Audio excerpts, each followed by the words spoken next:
જય હિન્દ મિત્રો, સ્વાગત છે ફરી એક નવા વિડીયોમાં। હવે મિત્રો, વિદ્યા સહાયક ઉમેદવારો માટે એક મહત્વની જાહેરાત આપણને જોવા મળી રહી છે। અંતે મિત્રો ત્રીજો રાઉન્ડ છે બહાર પાડવામાં આવ્યો છે। મિત્રો, તમામ ઉમેદવારોને અહીંયા બોલાવવામાં આવ્યા છે, એટલે ફાઇનલી એમના કોલ લેટર છે એ ડાઉનલોડ થવાના શરૂ થઈ ગયા છે। અને મિત્રો, આ કેટેગરીના ઉમેદવારોને બાકાત રાખવામાં આવે છે। હવે મિત્રો, શા કારણે બાકાત છે એના ઉપર પણ આજે વાત કરવાનું છે, વિસ્તારમાં વાત કરવાનું છે। તો ખાસ તમામ વિદ્યા સહાયકના ઉમેદવારો છે જે રાહ જોઈને બેઠેલા હતા, તો ખાસ વિડીયો એમના માટે ઇમ્પોર્ટન્ટ રહેવાનો છે। અને ખાસ નવા ચેનલ ઉપર શું ચેનલને ખાસ સબસ્ક્રાઈબ કરજો, કેમ કે આવી જ ઇન્ફોર્મેશન છે એ તમને રોજબરોજ મળતી રહેશે। તો કાલ આપણે વિડીયો મૂક્યો હતો કે વિદ્યા સહાયકથી 5ની 6 થી 8ની સૂચનાઓ જાહેર કરી હતી, તો એનો ખાસ ઉમેદવારો વિડીયો જોઈ ચૂક્યા છે અને તમે નથી જોયું તો ખાસ નિહાળજો, વિડીયો ડિસ્ક્રિપ્શનમાં લિંક મળી જશે। હવે વાત કરીએ મિત્રો, થોડી વિગતવાર ચર્ચા કરીએ વિદ્યા સહાયક ધોરણ 1 થી 5 અને ધોરણ 6 થી 8 ગુજરાતી માધ્યમ વર્ષ 2024માં અહીંયા મહત્વની સૂચનાઓ જાહેર કરી છે, જેમાં તીજા તબક્કાની વાત કરીએ ધોરણ 1 થી 5ની, તો ઓનલાઈન જે 4/7/2025ના રોજ 18 કલાકથી મેરિટમાં આવતા ઉમેદવારો વેબસાઇટ પર પોતાના કોલ લેટર છે ડાઉનલોડ કરી શકશે। તો મિત્રો 4 તારીખથી ડાઉનલોડ થવાના શરૂ થઈ ગયા છે અને ઉમેદવારો 7/7/2025થી 9/7 દરમિયાન જિલ્લા પસંદગી માટે બોલાવેલા છે। તો તમામ તારીખ, સમય અને સ્થળ ઉમેદવારો કોલ લેટરમાં દર્શાવેલું છે, તો ખાસ તમારું કોલ લેટર તમે ડાઉનલોડ નથી કર્યું તો ડાઉનલોડ કરી દેજો। હવે કોને કોને કરશે ડાઉનલોડ થશે મતલબ, અને કઈ કઈ કેટેગરીના ઉમેદવારોને નથી થવાનું એના ઉપર થોડી વાત કરીએ।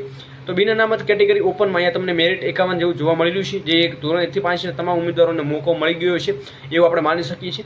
તો ધોરણ 1 થી 5 સામાન્ય પ્રવાહ, સામાન્ય અને શૈક્ષણિક રીતે પછાત વર્ગ એટલે કે SC/BC અને અનુસૂચિત જાતિ એટલે કે SC શેડ્યુલ કાસ્ટ કેટેગરીની જગ્યાઓ પૂર્ણ થયેલ છે।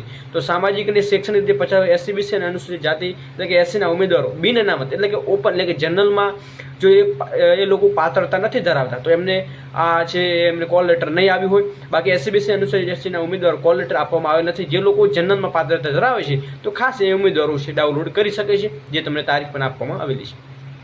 તો કોલ લેટર લેવાના રહેશે અને અન્ય પ્રકારના કોઈ કોલ લેટર મોકલવામાં આવશે નહીં, તો ખાસ જોજો। હવે મિત્રો, શા કારણે છે એ SC/BC અને SCની એ કેટેગરીની ઉમેદવારોને અહીંયા જો જનરલમાં પાત્રતા નથી ધરાવતા તો એવા ઉમેદવારોને કોલ લેટર નથી આવે। તો આપણે બીજા તબક્કાનો અહીંયા બીજો તબક્કો છે મિત્રો, ખાસ બીજો તબક્કાની વાત કરી રહ્યા છે। બીજો તબક્કાની વાત કરીએ તો ઓપનમાં કુલ સીટ 1049 હતી, સિલેક્ટ સીટ 106 હતી, 943 બાકી સીટ હતી।